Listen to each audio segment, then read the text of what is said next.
నిన్నటి వరకు ఇంత బ్రహ్మాండమైన వర్షాలు మేము వెళ్ళి స్వామి మరి ఇట్లా వర్షాలు పడుతున్నాయి మేము ఏ విధంగా చేయాలని మొరపెట్టుకుంటే ఈశ్వరుని యొక్క అనుగ్రహం ఉంటుంది మీరు చేసుకోండి అని వారు మాకు తెలియజేశారు. వారు చెప్పిన ప్రకారంగా ఈరోజు కార్యక్రమం బ్రహ్మాండంగా జరిగింది. మేము చాలా సంతోషిస్తున్నాం.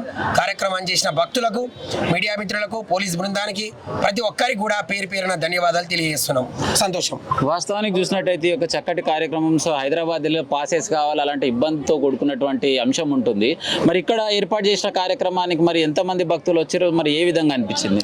భక్తులు ఎంతమంది వచ్చారో అది మీరే మీ మీడియా ద్వారా తెలుసుకోవాలి.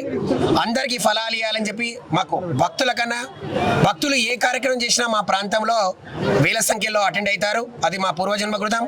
విద్యార్థుల మీద ప్రత్యేకమైనటువంటి ఆశీర్వచనాలు ఉండాలని ఈసారి విద్యార్థులను ఎక్కువ పోజ్ చేయడం జరిగింది. అయినా పరిసర ప్రాంత కాలనీ భక్తులందరూ కూడా విచ్చేశారు. సింధు తిరుమలరెడ్డి గారి దంపతులు ఎక్కడ కూడా కాంప్రమైజ్ కాకుండా అడ్వర్టైజ్మెంట్ ప్రకారం స్వామివారు వస్తున్నారు అందరూ తెలియాలని బ్యానర్స్, ఫ్లెక్స్లు కూడా చాలా ఘనంగా వేశారు. కనుక చుట్టుముట్టు పరిసర ప్రాంతాలు, అక్కడ యాంజాలు, ఇక్కడ వనస్థలిపురం, ఇక్కడ ఎల్బీ నగర్ పరిసర ప్రాంతాల నుంచి కూడా భారీగా వచ్చారని మాకు మా బృందం ద్వారా తెలుస్తుంది.